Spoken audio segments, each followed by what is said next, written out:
Deuteronomium, hoofstuk 6. Dit is die gebod, reëls en regulasies wat die Here julle God vir my gegee het om julle te leer. Julle moet dit dan uitleef in die land waarin julle trek om dit in te neem. Jy moet respek hê vir die Here jou God. Jy moet al sy gebooie, reëls en regulasies, dit wat ek jou geleer het, sorgvuldig nakom vir die res van jou lewe. Dan sal jy, jou kinders en kleinkinders 'n lang lewe hê. Luister mooi Israel, jy moet dit sorgvuldig nakom, sodat dit goed kan gaan met jou en sodat jy kan vermeerder, want dit is wat die Here, die God van jou voorvaders jou beloof het, 'n land van melk en honing. Luister baie mooi Israel, die Here alleen is ons Here en God. Met jou hele hart, jou hele siel en al jou krag moet jy die Here jou God lief hê. Dra al hierdie woorde wat ek aan jou vandag voorgehou het op jou hart. Aan jou kinders moet jy dit leer, en jy moet daarvan praat in jou huis, langs die pad, as jy gaan lê en wanneer jy opstaan.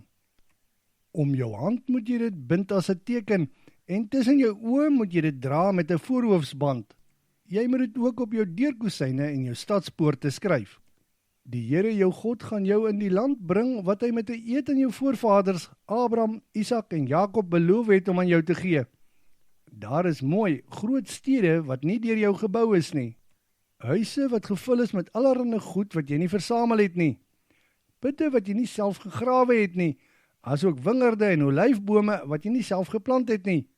En jy sal eet en jy sal versadig word. Wees dan versigtig om nie die Here wat jou uit slawerny in Egipte uitgelei het te vergeet nie. Jy moet respek vir die Here jou God hê. Jy moet hom alleen dien en slegs by sy naam sweer. Julle mag glad nie agter die gode aanhardloop van die nasies rondom julle nie. Die Here jou God wat naby jou is 'n jaloerse God. As jy dit doen, sal die Here jou God baie kwaad word vir jou en hy sal jou van die aarde af uitroei. Julle mag nie doen wat julle by Massa gedoen het toe julle die Here julle God getart het nie. Die gebooie, die reëls en regulasies van die Here julle God moet julle nougeset nakom, alles wat hy aan julle opgedra het. Doen alles wat reg en goed is in die oë van die Here.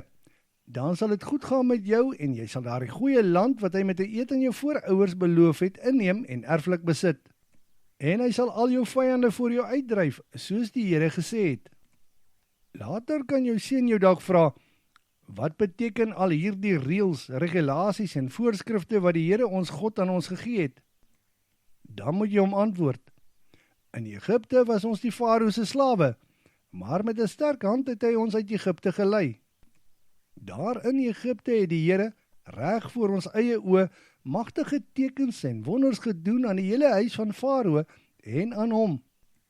Toe het hy ons daarvandaan gelei na hierdie land wat hy aan ons voorvaders met 'n eed beloof het. Die Here het ons opdrag gegee om volgens al hierdie regulasies te leef en om respek te hê vir die Here ons God.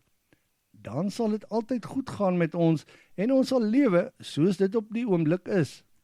Dit sal tot ons voordeel strek as ons al hierdie gebooie in die teenwoordigheid van die Here ons God gehoorsaam, soos hy dit aan ons opgedra het.